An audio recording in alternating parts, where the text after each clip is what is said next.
Hey everybody, we're back with Stacey Abrams. Now, protesting continues nationwide right now. As an activist, does this moment feel any different to you?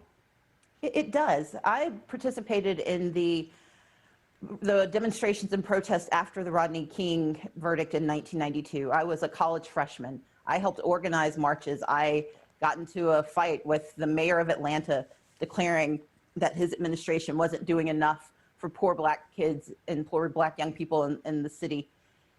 But those demonstrations ended. And after a few months after a few days of demonstration, after a few months of conversation, we went back to the way things were.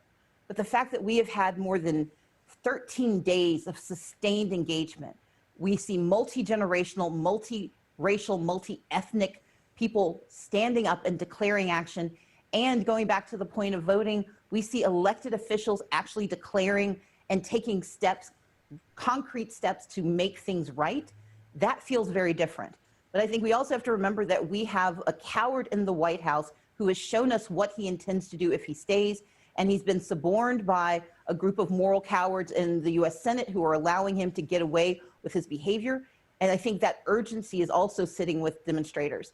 We know that we have to take action. In years past, we could possibly excuse those who were in charge saying, well, they're not that bad. There is nothing worse that we have in office than what we have today. Speaking of defeating the people in the White House right now, Joe Biden needs a vice presidential running mate. April Ryan says you're being vetted. Is that true, or are you calling April Ryan a liar? I have said many times that if called, I will answer, but I have not received any calls. So I look forward to hearing from whomever April Ryan is speaking to. And a lot of times, vice presidential possible running mates demur when they're asked the question. You don't. You're like, sure, I would like to do that. Why do you not demur as people do in the past? Because I know that when I'm asked the question, are you qualified? Can you do this? Then I'm not just answering for myself. I'm being asked this question because I don't look like what people usually look like when they're considered for these jobs.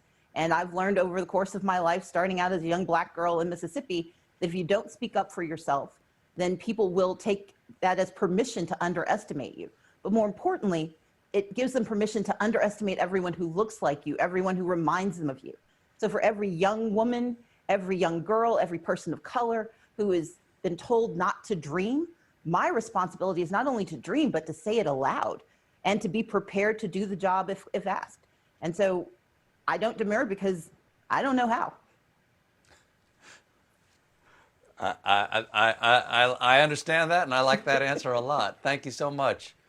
Well, Ms. Abrams, thank you so much for being here. Her book, Our Time Is Now, is available now. Stacey Abrams, everybody. We'll be right back with soccer superstar Megan Rapinoe.